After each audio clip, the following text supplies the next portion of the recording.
All right, welcome again, ladies and gentlemen, to my channel. And today we're going to be talking about something different, which is going to be how to exploit Metasploitable.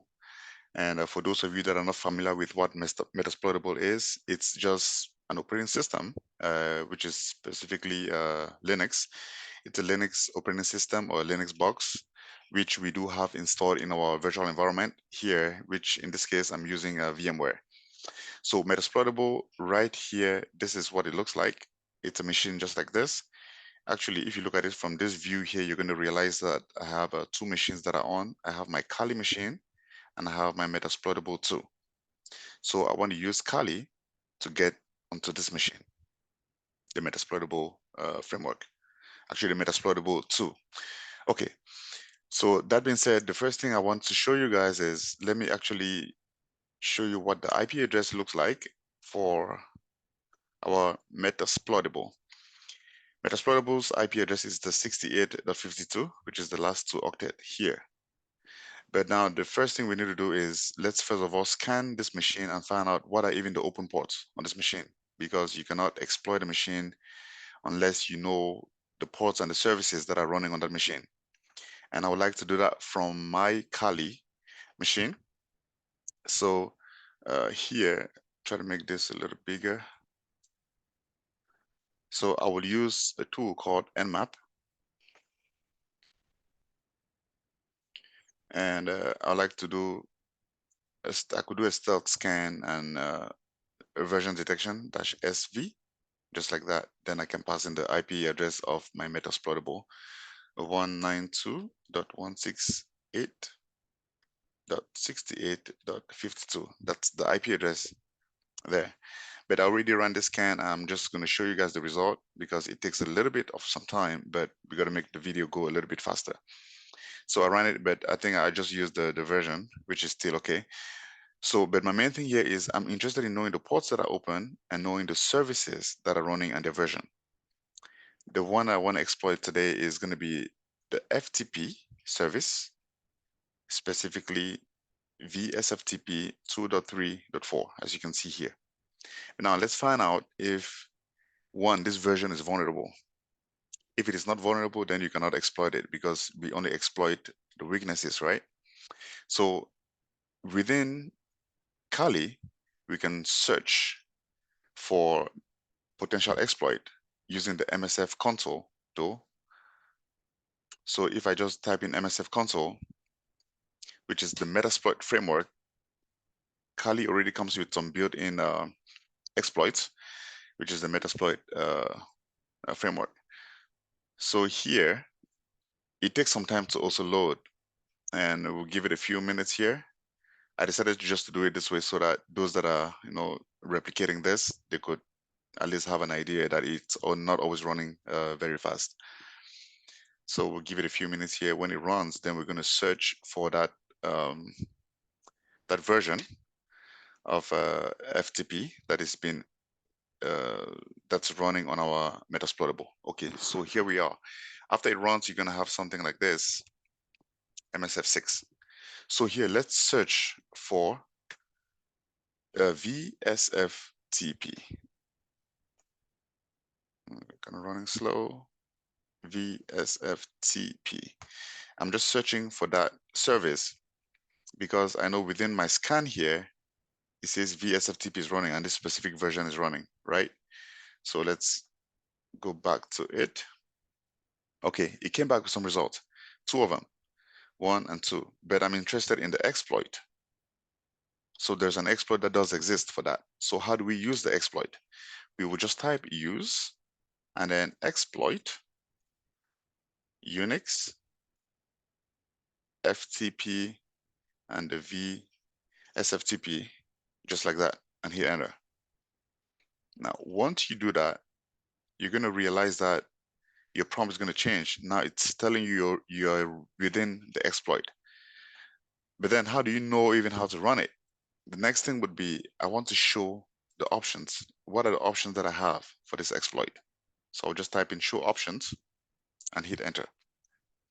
Now, after I do that, I have a few options here. Some of them are required. You must have a value for it.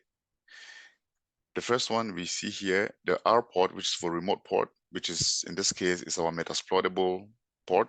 It's already set for us as 21. And we saw that from our scan, right? We saw that here, that port 21 is open.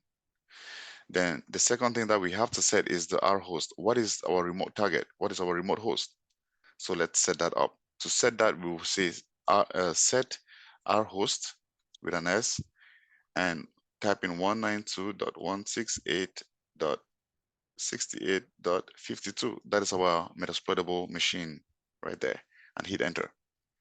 We can still do another show options to make sure our values are set right. As you can see, the values are set. We do not have to set any of these because they are not required, as you can see here. They are not required. So that being said, the very next command we're going to run is just going to be either you can run or you run exploit. And if we run that, hopefully, let's see, it works. Hopefully, fingers crossed. It did fail.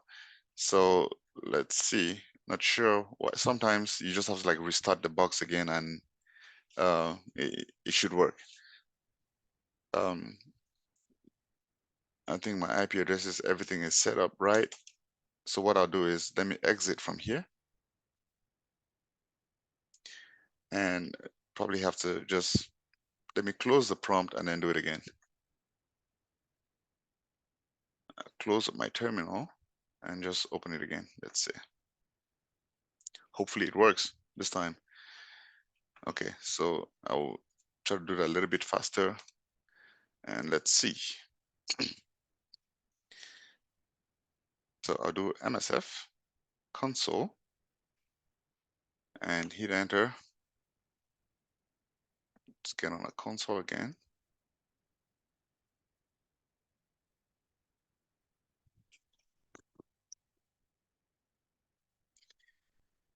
Okay,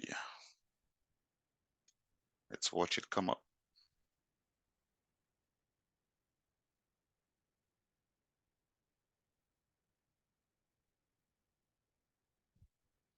So whenever you experience, issues like that, you might have to just restart the box or restart the terminal. That could be helpful. I know I've exploited it so many times, and sometimes it does happen. So from here, I'm just going to use my exploit. I already know what it is, and that was exploit Unix FTP and VSFTP. So we use that. When it comes up, the next thing will be set my R host. Okay, now I can set R host with an S, then one. Oh, not that. Set R host to 192.168.50, no, .68.52. So once that is set, then let's do run. And this time around, I think it's gonna work. Okay, it found a shell.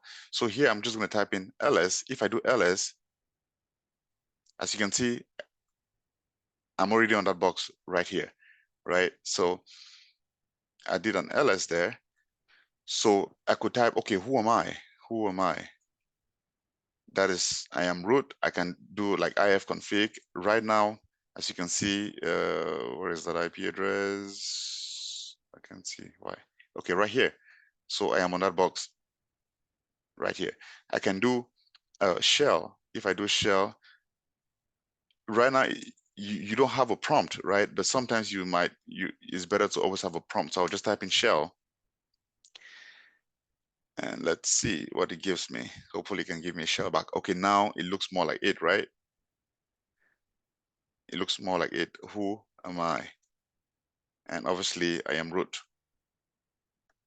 So now we've accessed the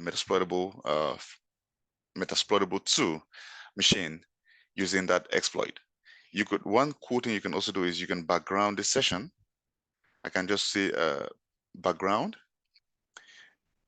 and I say yes on this. And as you can see, if I say sessions -I,